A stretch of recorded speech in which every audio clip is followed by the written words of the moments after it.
The lights hum without warmth, not bright, just watching. Concrete sweats, pipes tick, something drips where it shouldn't. Officer_EC, calm, focused male officer, early 30s, medium athletic build, defined jawline, short textured dark hair, light stubble, slightly tired eyes, natural skin texture with pores, tactical police uniform with subtle wear marks, grounded realistic expression, moves through the corridor at a pace that refuses urgency. Beside him, K9_Shadow, black and tan German Shepherd, black saddle pattern, black facial mask, golden tan fur, upright alert ears, amber eyes, small notch on left ear, muscular structure, realistic fur texture, tactical K9 harness, works in silence. No pulling, no noise. Then the air changes. Not loud, not sudden, just wrong. Shadow stops, completely. The leash goes tight without movement. Officer_EC doesn't reach for his weapon. He doesn't call it in. He listens. Because whatever made the dog stop is already close enough to matter. The fluorescent lights down here never felt like light. They felt like exposure, flat, buzzing illumination that made every surface look tired and every shadow look suspicious for existing. The corridor ran parallel to the tracks like a service vein, concrete walls sweating cold, painted pipes overhead wrapped in old insulation, the air thin with dust and metal, and the faint chemical bite of something meant to clean what could never be clean. Officer Ethan Cole walked without hurrying. Not because he wasn't alert, because speed lied. Speed made you loud, made you sloppy, made you believe motion was the same thing as control. Ethan moved the way he had taught his body to move, disciplined, deliberate, quiet enough that the building didn't realize he belonged in it. His winter jacket was dark and unmarked, his knit cap pulled low, gloves sealed tight at his wrists. Above ground, the city had locked itself into a hard freeze that turned sidewalks into glass and breath into smoke. Down here, the cold lived differently. It didn't bite. It waited. Beside him, K9 Shadow paced at a measured heel, harness strapped snug over thick fur, paws landing with controlled softness on concrete grit. Shadow's ears made micro-adjustments, radar sweeps tuned to the hum of electricity and the distant shiver of trains. The dog didn't pant, didn't whine. He simply worked, amber eyes catching movement that wasn't there yet, nose sampling the air like it could read secrets off the wind. Ethan trusted that nose more than any rumor, more than any radio chatter, more than the kind of "I heard" that got people hurt. Tonight had started with a silent alarm, one of those alerts that could mean a real intrusion or a glitch in a system older than most of the officers assigned to babysit it. Transit maintenance had shrugged it off over the phone, probably a door sensor, probably nothing, but probably was how ugly nights began. Ethan didn't do probably. He followed procedure, yes, but he also followed instinct, the sharpened kind that came from too many scenes where the story didn't match the evidence. Shadow matched that instinct without needing explanation. It was synergy, silent communication forged through training and bad nights, and the kind of trust that didn't need words. They reached the junction where the corridor forked. One route toward the service stairs, one toward an access cage marked authorized personnel only. The air shifted. Not dramatically, not like a movie moment where the soundtrack tells you to be scared, just wrong. Shadow stopped so hard Ethan felt it through the leash before he saw it. The dog's head lifted, nostrils flaring, body going still in a way that wasn't hesitation. It was certainty. Ethan's hand drifted toward the radio at his shoulder, not pressing, just ready. Shadow's ears angled toward the maintenance cage. The gate was chained, padlock old and rimed with frost where damp air met cold metal. Beyond it, a narrow passage with pipes running low and a sealed service door at the far end, painted the same gray as the walls. The kind of door people didn't think about until it was the only way out. Shadow looked back at Ethan once.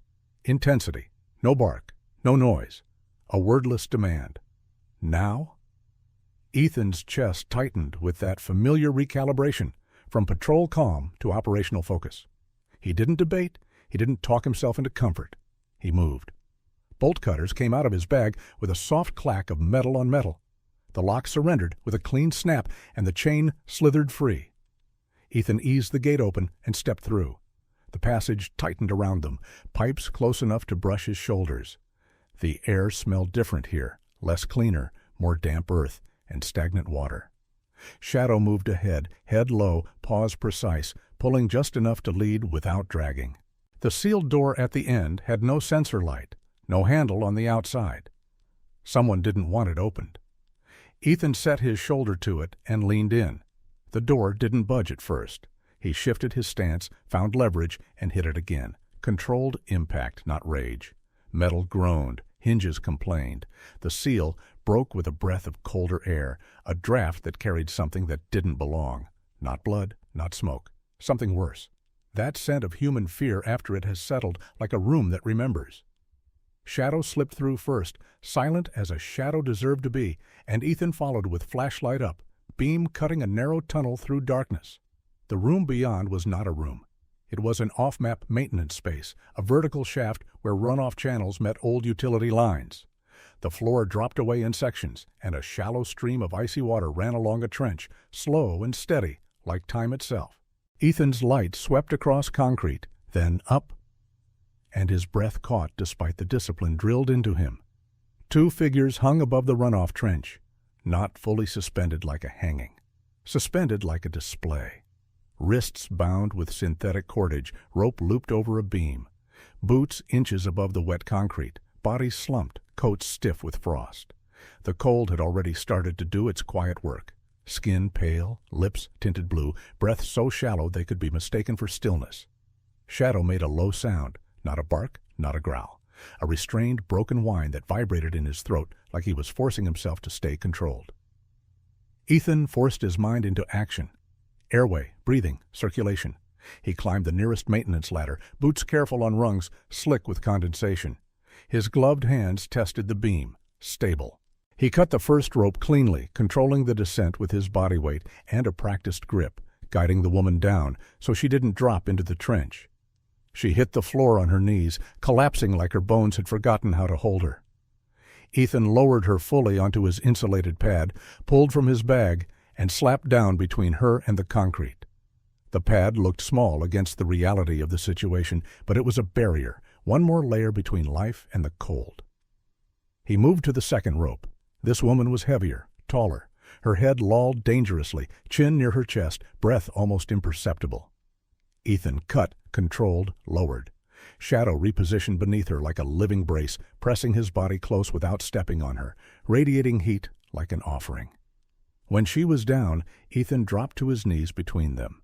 His voice stayed low, calm. Not because he thought they could hear him clearly, but because panic was contagious, and he refused to let it enter the room. "Stay with me," he said, more instruction than comfort. He loosened collars, not yanking, not forcing, just enough for airflow. He checked pulses. Faint. Present. He didn't rub their limbs aggressively. Shock could kill as cleanly as cold. Controlled rewarming. Insulation. Warmth to the core first. He wrapped them in thermal layers, sealed blankets around shoulders and necks, and then motioned Shadow closer. Shadow pressed in at Ethan's signal, careful and deliberate, flank against the smaller woman's legs, chest near the taller woman's side. The dog's breath steamed in the flashlight beam, warm air rising like a fragile shield. Ethan's light tracked the room again. This wasn't random.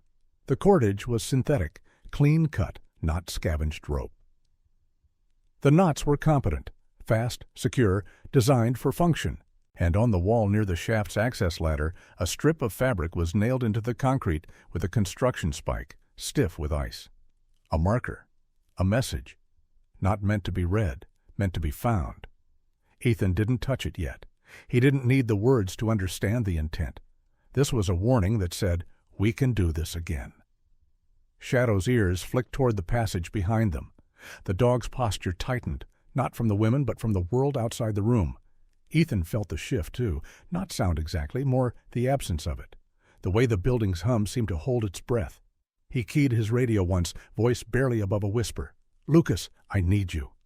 A beat of static. Then the rookie's voice came back, strained, alert. "Ethan, where are you?" "Off-map maintenance access. I'm sending cords off the last junction. Bring heat packs, blankets, and don't come loud." "Copy." Ethan cut it off before the chatter could echo. He sent the location ping. He returned to the women. The smaller one stirred first, a tremor passing through her body as warmth fought its way back. Her eyelashes were rimmed with frost, dark hair plastered to her cheeks in damp, frozen strands. Her eyes cracked open, unfocused at first, then snapping into awareness with the reflex of someone trained to catalog details even while half dead. She tried to speak. Only air came out. Ethan raised a gloved hand, not to silence her, but to pace her. "Don't! Save it! Breathe!" Her gaze drifted to Shadow, and something in her face shifted. Relief, disbelief, a flicker of gratitude, so fast it almost didn't exist. The taller woman remained still longer, breath shallow, pulse faint. A bruise darkened under her jaw where rope or impact had kissed skin too hard. Even in that state, there was a stubbornness in her posture, the body's memory of refusing collapse. Ethan's mind ran numbers. The corridor back, the stairs, the distance to warmth. Every minute mattered, and every minute also risked exposure if someone returned to check their work. Shadow's nose moved again, sampling the air. Then the dog went rigid, not alarmed, focused. Ethan followed the line of Shadow's attention to the broken seal of the door, and heard it. A faint scrape, not the building, not pipes. A human weight shifting somewhere it shouldn't. Ethan's spine locked. He snapped his flashlight off. Darkness swallowed them, except for the dim spill of corridor light leaking under the door. In that thin line, dust motes floated like slow snow. Ethan leaned close to Shadow, hand on the dog's shoulder, pressure that grounded both of them. "Stay," he breathed. Shadow didn't move. He didn't need to be told twice. Ethan listened. The scrape came again, closer. A soft metallic click, like a tool meeting a latch. Someone was trying to reseal the world. Ethan's mouth went dry, not from fear, but from anger he refused to let turn sloppy. Whoever staged this wasn't counting on discovery, and now discovery existed. Which meant the people who did this had a choice: leave witnesses alive, or erase the mistake. Ethan shifted his body between the women and the door. He didn't draw attention. He didn't charge. He became a wall, the kind that didn't move unless forced. The door creaked, not opening fully, just a slow inch. Testing. Shadow's muscles coiled, silent electricity beneath fur. Ethan's hand tightened. One clear, minimal signal. Hold. The door eased another inch. A sliver of a face appeared, just the edge of a cheek, shadowed by a hood, breath visible in the corridor light. Ethan moved, not fast, exact.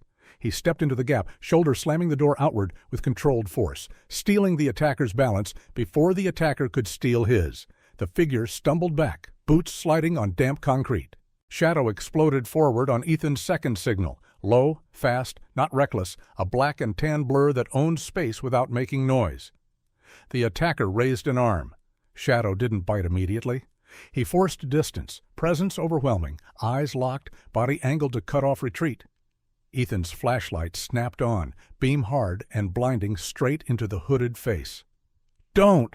Ethan said, voice flat as steel. The attacker froze because the situation had changed. This wasn't a helpless cleanup. This was resistance. Behind the first figure, another shadow shifted in the corridor. Not one, two.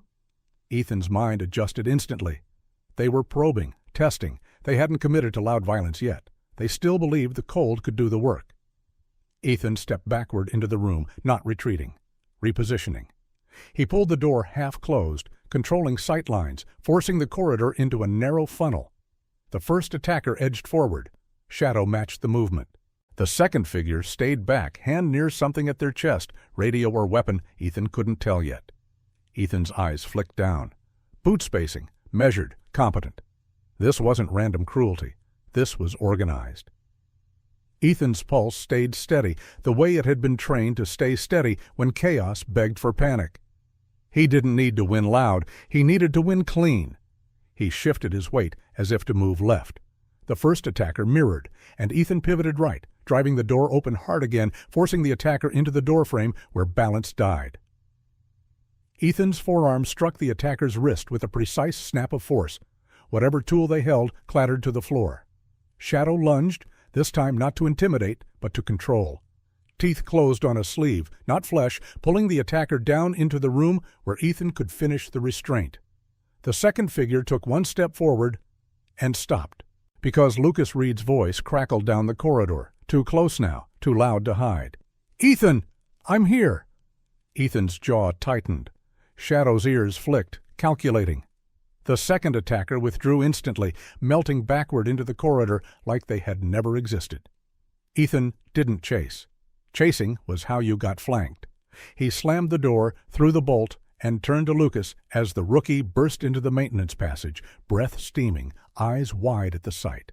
Lucas took one look at the women on the floor, the frost on their lashes, the cord marks, and the way Ethan's posture had turned into something colder than the environment. "What the—" "Heat packs. Now," Ethan said.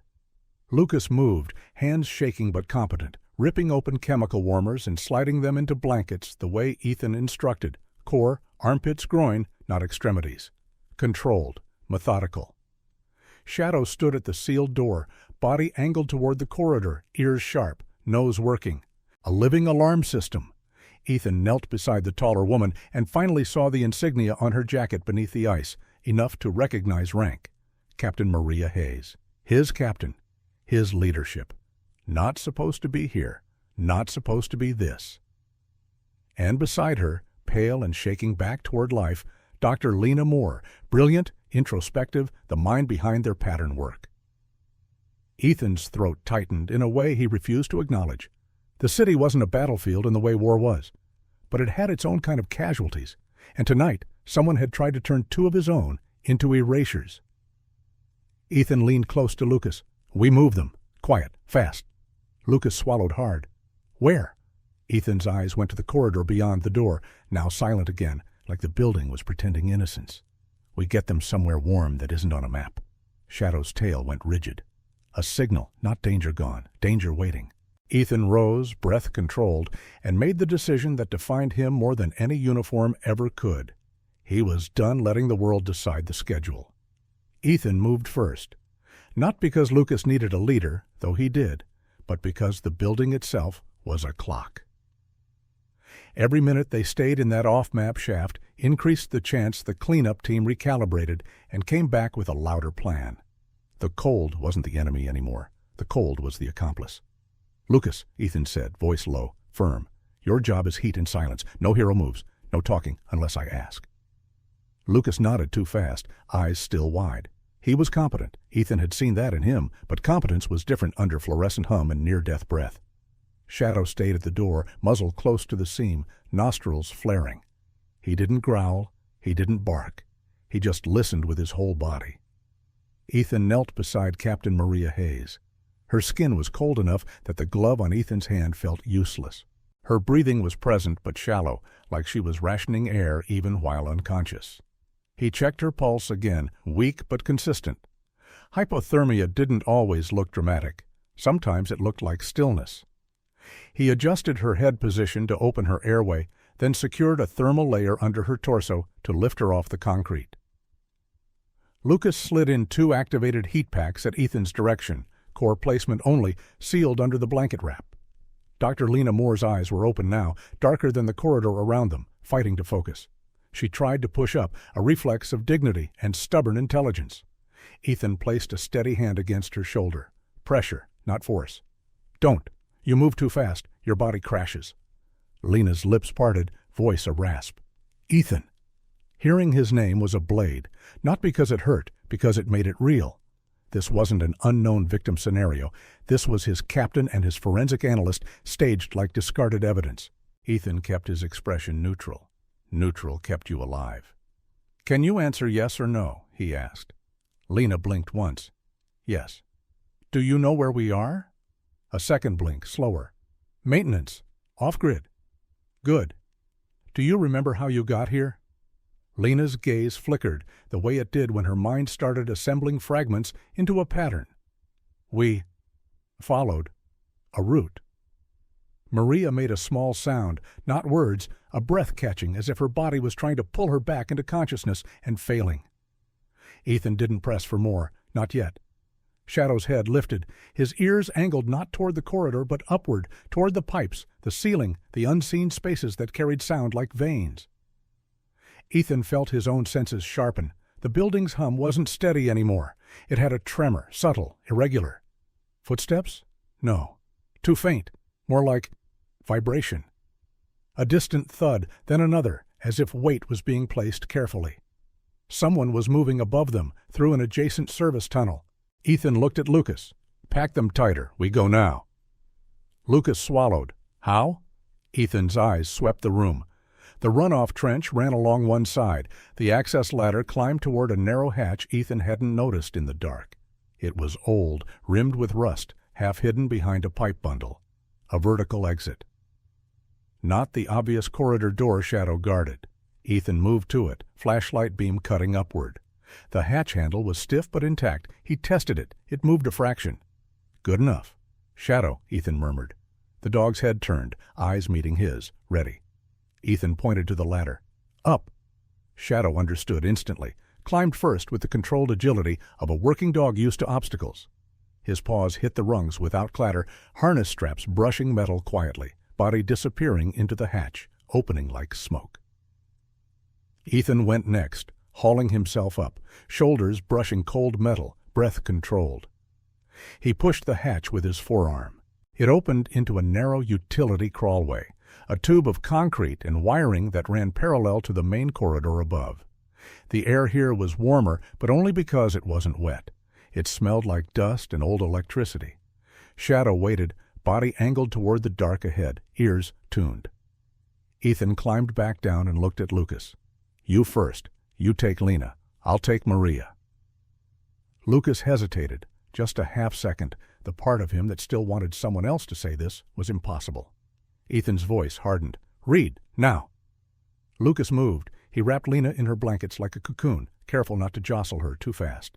Lena's eyes stayed on Ethan, reading him the way she read evidence. She didn't argue. She didn't waste oxygen. Lucas lifted her, awkward but determined, then started up the ladder, boots scraping once before he corrected, turning his feet to land softer. Shadow shifted in the crawlway above, positioning himself so his body blocked any view down the tube. Ethan turned to Maria. This was heavier. She was taller than Lena, broader through the shoulders, and unconscious weight was dead weight. Ethan slid his arms under her, bracing his legs like he was lifting a teammate out of a crater. For a heartbeat, the old world flashed, sand, smoke, heat. Then it was gone, replaced by concrete and cold. He lifted. Maria's head rolled against his shoulder. Her breath ghosted across his neck, faint, real.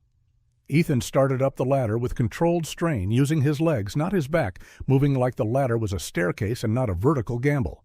Halfway up, the building tremor returned, closer now.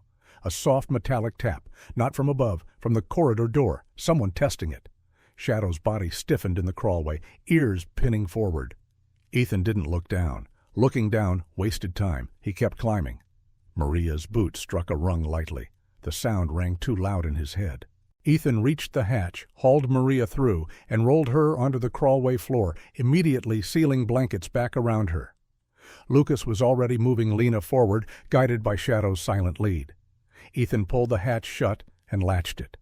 Below them, in the maintenance room, the door rattled once. Then again, harder. Someone had found the bolt. Someone had tools. Ethan's jaw tightened. He looked at Lucas. "Move!" They went. The crawlway narrowed in sections, wires snaking along one side like nerves. Ethan moved with Maria cradled against him, his shoulders burning, breath steady. Lucas half-carried, half-guided Lena, who clung to motion with stubborn will. Shadow led, stopping at intersections, nose lifting, choosing routes the way he chose safe lines outdoors by instinct and training that didn't need maps. Ahead, a service hatch glowed faintly with light leaking around its edges. Ethan reached it, pressed his ear to the metal. Silence. He opened it slowly. The hatch dropped into a utility stairwell, concrete steps spiraling upward toward a locked door labeled mechanical. It wasn't a public route. Good. Ethan eased Maria down onto the landing, then pulled his radio again, this time with minimal input, coded to a contact he trusted beyond protocol. "Cole," a voice answered quickly. Pragmatic. No fluff. Captain Maria Hayes's voice, only it wasn't hers because Maria was unconscious in Ethan's arms. This voice belonged to the version of Maria Ethan had known for years, the one who ran scenes, ran people, ran pressure like it was math. Ethan swallowed once. "Captain," he said into the radio, using the title out of reflex, then corrected himself because he couldn't pretend. "It's Ethan. Maria's down. Lena's with me. We have a problem." A beat of silence that wasn't disbelief. Calculation. Then, your location. Ethan sent it. "Mom, stay off main channels," Maria's voice said, crisp, controlled, the Maria in Ethan's ear not yet aware her body was half frozen on a stairwell landing. "Who's with you?" "Lucas Reed and Shadow." Another beat. "How bad are they?" Ethan glanced at the blankets, the pale skin, the tremor in Lena's hands. "Exposure. Bound. Staged. They're alive." The tone shifted, only slightly, but Ethan heard it. A crack in professional steel. "Bring them in. Low profile. I'll meet you." Ethan looked at Lucas. "We're going to the safe staging spot. No lights, no sirens?" Lucas nodded, jaw clenched now with purpose, replacing panic. Ethan tightened his grip on Maria and started up the stairs. Above, the city waited in its own cold, the kind that pretended to be normal. But Ethan could feel it now, the invisible network that had tried to erase two people with winter and a locked door. And networks didn't stop because you asked nicely. They stopped because you cut the right lines. The staging spot wasn't a building with a sign. It was a place Maria Hayes had arranged years ago after a case went sideways and trust became a luxury. A small mechanical substation owned by the Transit Authority, technically unoccupied, with a heating unit that could be activated manually and a door that didn't show up on any public schedule. Ethan had been there twice in his career. Both times had ended with someone going to prison. They reached it through a service alley where wind turned trash into projectiles and snow into needles. Ethan carried Maria the entire way, feeling her weight carved deeper into his muscles, refusing to hand her off. Not because Lucas couldn't, because Ethan didn't want anyone else to feel how light she was for someone who was always the heaviest presence in a room. Shadow moved ahead, nose sampling the alley corners. Lena's steps were uneven but determined, supported by Lucas's arm and her own fierce refusal to collapse. Ethan keyed in the code, opened the door, and heat hit them like a memory. Not warm, just not deadly. They laid Maria on a cot and Lena on another, separated enough for airflow and access, close enough for Shadow to position between them, body angled outward toward the door. Ethan started controlled rewarming procedures. Dry layers, blankets, warm fluids when safe, monitoring breathing, pulse, color. Lucas followed his commands without question now, movements more precise with each minute. Lena's mind came back sharper than her body. Her eyes tracked everything. Ethan's hands, Lucas's shaky breath, Shadow's posture, the door. "Someone found us," she whispered. Ethan didn't ask how she knew. He believed her. "Yes," Lena swallowed. "We weren't supposed to survive." Ethan's gaze stayed on Maria's face, pale, still, but breathing. "You did." Lena's eyes tightened. "They'll come again." Shadow's ears flicked. Ethan's phone buzzed. Encrypted line, Maria Hayes' number. He answered, "I'm here." The door behind Ethan opened. Captain Maria Hayes stepped in, alive, upright in a heavy winter coat, hair pulled back, eyes hard with worry and anger. For half a second, Ethan's brain didn't accept it, because Maria Hayes was on the cot behind him. Then reality snapped into place. This wasn't the captain. This was the captain's counterpart in Ethan's world now. The one who could show up and command while the real Maria lay unconscious. But the universe didn't have counterparts. Ethan turned fully. Maria Hayes stood there, eyes locking onto the cot, seeing herself, no, not herself, seeing a body that shouldn't exist. Her face drained. Ethan moved toward her, voice low. "Captain!" Maria's hand lifted, palm out. "Stop." She stepped past him, fast but controlled, and went straight to the cot. She stared at the unconscious woman's face, then at Ethan, then back again, as if her mind was trying to prove it was a trick. Ethan forced the truth into words. "It's you. Someone staged you. Shadow found you. I got you out." Maria's throat worked. "How long?" "Minutes from not breathing," Ethan said. Maria turned to Lena, who was watching with that forensic calm that never left her eyes. "Lena?" Lena nodded. "Captain." Maria's gaze sharpened. "Tell me everything, but start with this. Why were you out there?" Lena's jaw set.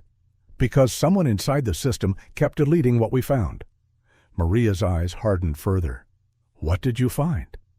Lena's breath fogged faintly in the warm room, her body still losing heat, still fighting. "A pipeline, not oil, not water. People and money, infrastructure blind spots, service corridors, utility access. They move product through places no one monitors because everyone assumes it's boring. Maria stared at the walls as if she could see the city through them. Who? Lena shook her head slightly. We didn't get a name, not a clean one, but we got patterns. Ethan stepped in, controlled. They came back, tried to finish it, 2 of them. They knew the access. They had tools. Maria's eyes snapped to him. Where? Maintenance shaft, then they probed us again. We got out through a crawlway. Ethan's jaw tightened. They're disciplined. Maria's voice turned cold. So this isn't random violence. No, Ethan said. It's cleanup. Shadow rose from his position between the cots and moved to the door, head lifting. Maria noticed. What is it? Ethan looked at Shadow the way he looked at radar. Something changed. Outside, the city wasn't loud. It was quiet in that way, Winter Forest. But in the silence, there was a sound, faint, almost nothing. A vehicle engine, idling too long. Maria's hand moved toward her coat pocket where her phone was. We need resources. Ethan's eyes narrowed. Not on standard channels. Maria met his gaze. Agreed. Lena's voice, hoarse but precise. They erased our reports. They'll erase calls too, unless we keep this off-grid. Maria exhaled slowly, then looked at Ethan with a decision already forming. What did they leave? Any marker? Any message? Ethan pulled the strip of fabric from his pocket, the one nailed in the maintenance room. It was thawed now, edges frayed, the weave pressed with letters. He didn't read it aloud yet. He handed it to Maria. Maria read, and her face tightened. Stop digging, it said, in block print. Winter doesn't miss. Maria's eyes lifted to Ethan. They're confident. Ethan's voice stayed flat. They're scheduled. Shadow's posture stiffened again. Ethan crossed to the door and killed the interior light, leaving only the dim heater glow in the back room. He pressed his eye to the narrow window slit. Outside, down the alley, a dark SUV sat half hidden by a snowbank, engine idling, headlights off. It wasn't parked like a resident. It was parked like a watcher. Ethan stepped back. We're not alone. Lucas's voice quiet now. What do we do? Maria's gaze moved from the cots to the door to Ethan, pragmatic even in shock. We don't let them trap us here. Lena's eyes narrowed. They want to finish the erase. Ethan's mind ran through options like a checklist. He didn't need to win forever. He needed to win the next 5 minutes. Ethan looked at Shadow. Can you track? Shadow's ears angled, nose lifting, reading air through the crack under the door. Then Shadow looked back at Ethan. Yes. Ethan turned to Maria. They're here to confirm. If we move, they follow. If they follow, they expose routes. Maria's jaw set. You're thinking bait. Ethan didn't deny it. Controlled bait. Maria hesitated only long enough to make sure this wasn't ego. You can do it? Ethan's eyes didn't blink. Shadow can. Lena swallowed, fear flickering beneath her composed surface. If they catch us, Ethan's voice was quiet but absolute. They won't. Shadow stood like a promise. Maria exhaled once, decision locking. We're not calling in a parade. We're documenting. We're capturing their mistake. Lucas's hands tightened. And then? Maria's eyes sharpened. Then we make it impossible for them to erase. Outside, the SUV idled. Inside, warmth fought cold.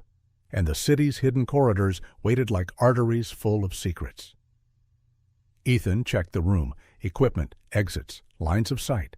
He moved Maria and Lena deeper, away from any direct window angle, just as in the outline. No new scene, only better choices within the same space. Shadow held the door, nose and ears reading the night. Ethan pulled his radio and set it to a secure frequency, one he used only when the city stopped being a city and started being something else. He looked at Maria.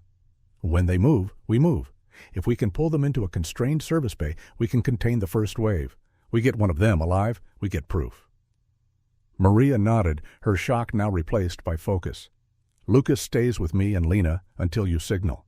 Lucas opened his mouth, protest or fear or something, but Ethan cut it with a look that wasn't harsh, just final. You'll do your job, Ethan said. That's how you survive. That's how you help. Lucas nodded once. Yes, sir.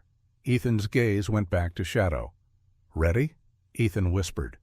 Shadow's tail went rigid. Then, outside, the SUV door opened. A figure stepped out, and the hunt moved from waiting to action. The alley changed the moment the SUV door opened. Not visually. Snow still fell in thin, stubborn sheets, softening edges, hiding intent. But sound shifted. The idling engine dipped slightly, a human adjustment rather than mechanical necessity.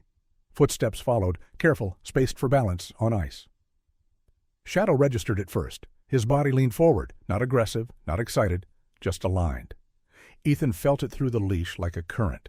The dog wasn't reacting, he was confirming. Ethan cracked the door no more than an inch. Cold slipped inside like a blade, sharp and clean.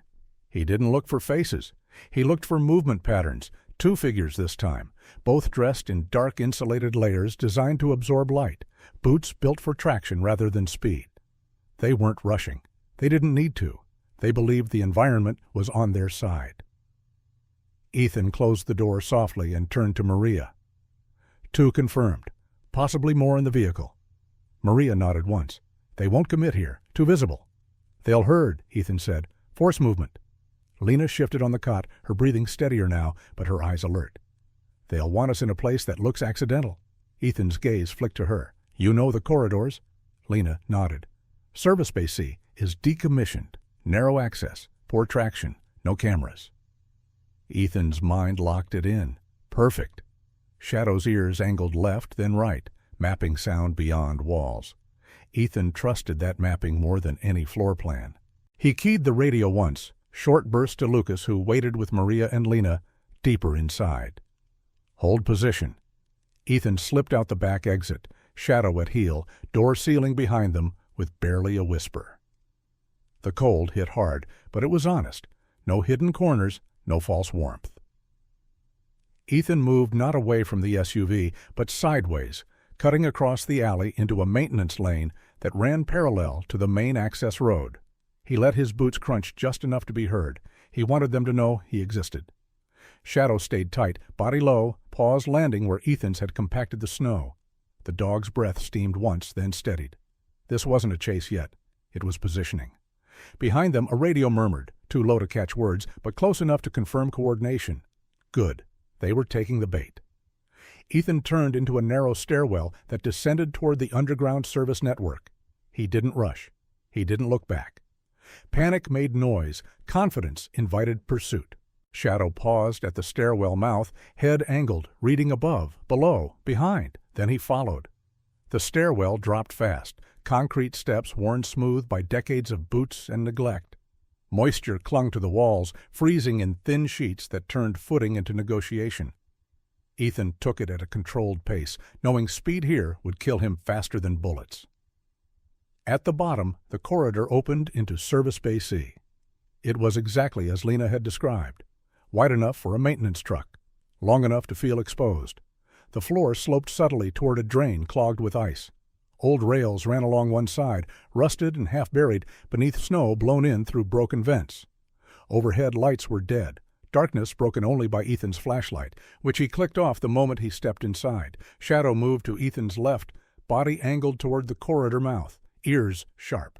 Ethan took position behind a concrete support pillar where he could see the entrance without exposing his silhouette. He controlled his breathing until it matched the building's quiet.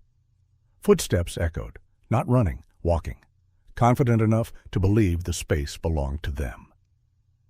2 figures appeared at the corridor mouth, their outlines breaking against the faint glow from the stairwell above. They paused, scanning, weapons held low but ready. Ethan waited. Shadow waited.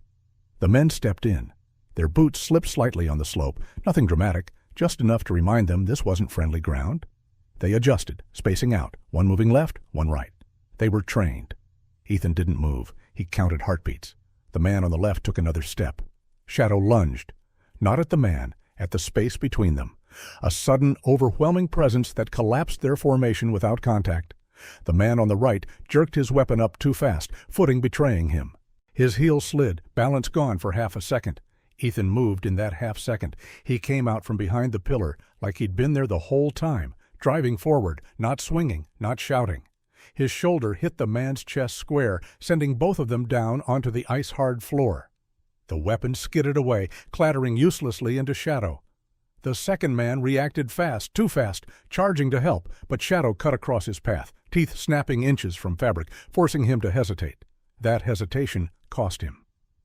Ethan rolled, pinned the first attacker's arm, drove his weight down until the man's breath left him in a harsh grunt. The attacker struggled, strong but unbalanced, boots scrabbling for traction that wasn't there. Ethan locked the hold with precision learned the hard way, pressure where it mattered, no wasted force. "Don't," Ethan said calmly. The man froze, not because of the word, but because of the certainty behind it. Shadow's growl finally surfaced then, not loud, not frantic, just enough to remind the second attacker that flesh was fragile and teeth were real. The second man backed up slowly, weapon raised, but shaking now, the discipline cracked by surprise and environment. Ethan didn't look at him. He looked down at the man beneath him. Mid-30s, lean, eyes sharp even in fear. This wasn't a local thug. This was hired competence. Ethan tightened the restraint just enough to communicate the next truth. "Call them off," Ethan said. The man's jaw clenched. "You don't understand." Ethan increased pressure by a fraction. The man gasped. "Stop!" "Call them off," Ethan repeated, tone unchanged. The second attacker hesitated, then made a decision, not to help, but to leave. He backed toward the corridor, then turned and ran, boots slipping and catching, momentum carrying him away. Ethan didn't pursue. He finished securing the man beneath him, rolling him onto his stomach, wrists bound with his own restraints, efficient and clean. Shadow moved immediately to Ethan's side, body blocking any angle of approach, eyes locked on the corridor. Ethan searched the captive quickly, no wasted motion. He found a compact device, sealed against moisture, its surface scratched from use. It pulsed faintly, a soft vibration against Ethan's palm. A tracker. No, a timer. Ethan thumbed the interface. Coordinates flashed briefly before the screen locked. A rendezvous point. Scheduled. Ethan shut it down. The captive laughed once, short, humorless. "You're too late." Ethan met his gaze. "We'll see." He dragged the man into deeper shadow, securing him against a support beam where he'd be out of immediate weather but unable to move. Shadow stayed until Ethan signaled him back. Ethan keyed his radio, voice low. "Maria, one in custody. I've got a device. Looks like a scheduled meet." Maria's response came instantly. "Location?" Ethan sent it. A beat. Then, "That's a choke point, narrow. If they're moving product—" "They think winter hides them," Ethan finished. "Yes," Maria said, "and they won't expect resistance." Ethan looked at Shadow. The dog's posture had shifted, not relaxed, but ready for the next phase. "We can observe," Ethan said. "Document. Force exposure." Maria exhaled slowly. "I'll coordinate off-grid. Lucas stays with us. You move only if you're sure." Ethan's jaw set. "I'm sure." He ended the call and looked down at the restrained attacker. "Who's backing you?" Ethan asked. The man smiled thinly. "Doesn't matter. You won't stop it." Ethan didn't argue. He didn't need to. The canyon lay like a wound in the city's underbelly, a narrow service pass carved between infrastructure walls where sound amplified and escape collapsed. Snow had drifted unevenly, hiding recent disturbance without erasing it. Tire marks cut faint lines through the white, too straight to be old. Ethan took position on an elevated ledge overlooking the approach, Shadow settling beside him into a low crouch, muscles coiled. The cold gnawed, but Ethan welcomed it. It sharpened everything. Below, headlights appeared. 2 trucks. Heavy duty. Modified for winter. Engines idling low, lights angled down to avoid reflection. Men moved with practiced efficiency, silhouettes dark against snow, faces hidden. Ethan counted. He memorized spacing. Shadow's body tensed, tracking movement without sound. Ethan raised his camera and began recording. Plates, markings, routes. Proof over heroics. He shifted deliberately, exposing just enough movement to draw attention. It worked. 2 figures peeled off, weapons controlled, moving up the pass toward Ethan's position. Ethan retreated along the ledge, careful to keep them engaged, pulling them toward the narrowest stretch, where footing betrayed confidence. At his signal, Shadow broke cover. Not reckless, precise, a sudden force that cut off retreat and collapsed their momentum. One man slipped hard, catching himself too late. Ethan moved in, forcing them deeper into the choke point where maneuverability died. Then, lights flared, not sirens, geometry.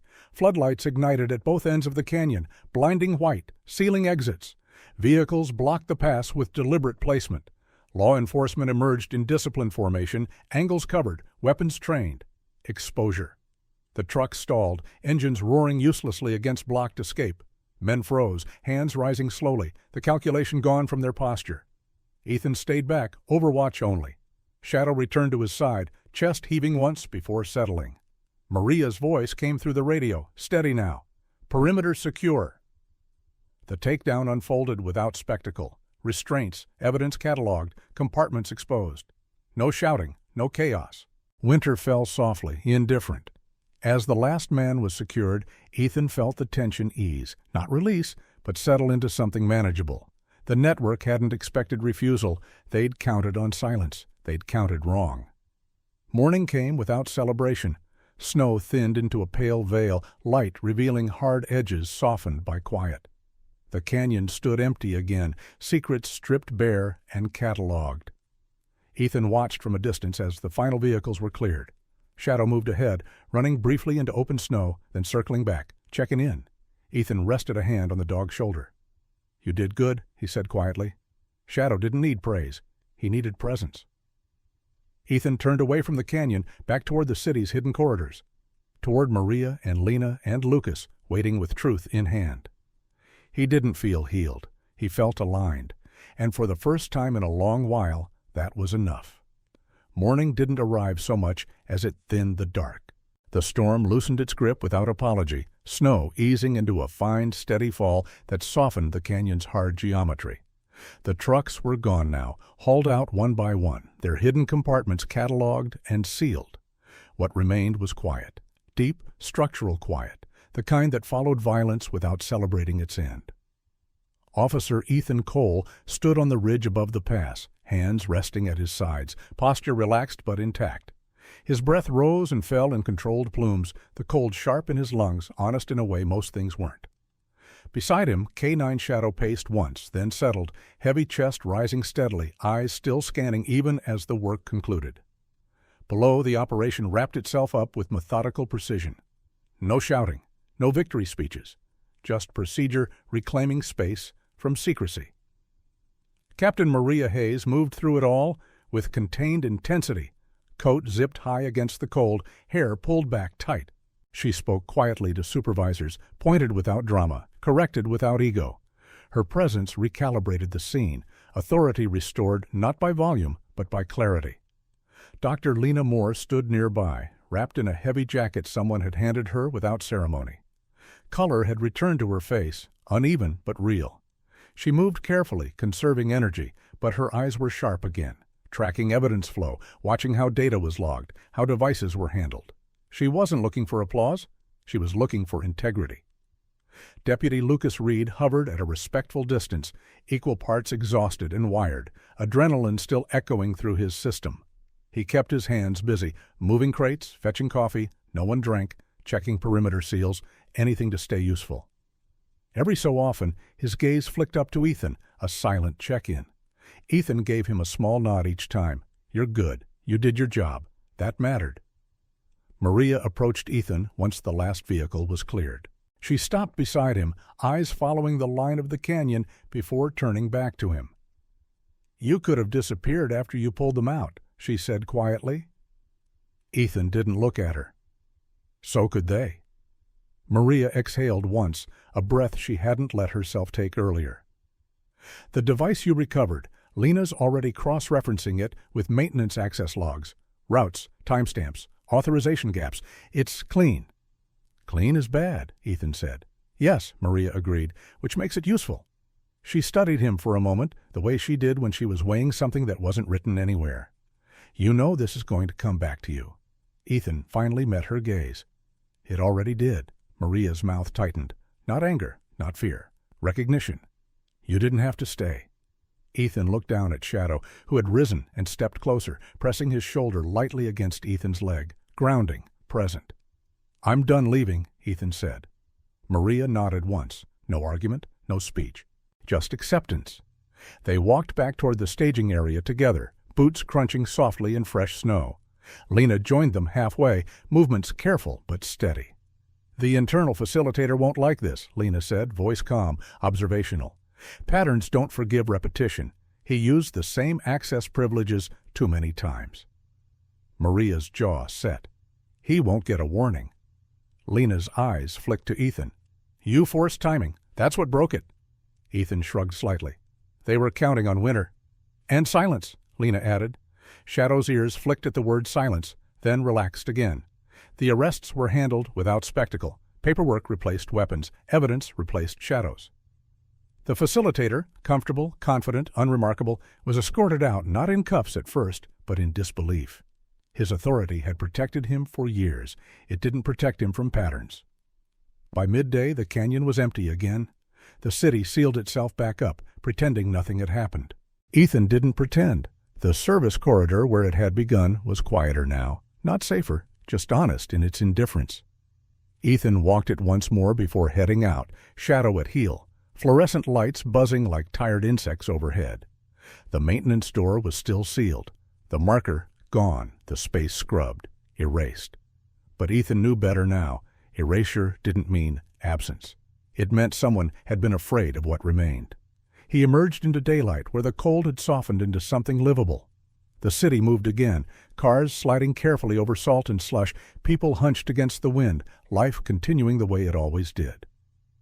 Shadow paused at the top of the stairs, nose lifting, tasting the air. Then he moved forward. Ethan followed. They didn't go home right away. Instead, Ethan stopped at a small overlook above the river where ice drifted in slow sheets, colliding and separating with quiet persistence. He stood there longer than necessary, hands resting on the rail, breath steady. Shadow sat beside him, close enough that Ethan could feel the dog's warmth through layers of fabric. Ethan didn't think about the past the way he used to, not as a weight pulling him backward, not as something to escape. It sat where it belonged now, behind him, informing without controlling. He hadn't saved the world. He'd refused to let it erase people quietly. That was enough. Ethan reached down and rested his hand briefly on Shadow's head, fingers brushing thick fur between the ears. Shadow leaned into the touch, solid and real. They stood there as snow continued to fall, not heavy, not dramatic, just enough to remind the city that winter was still present, but no longer in control. Ethan turned away from the river and started walking. Shadow rose and fell into step beside him without command. Together they disappeared into the moving city, not hiding from it, not chasing it, just present.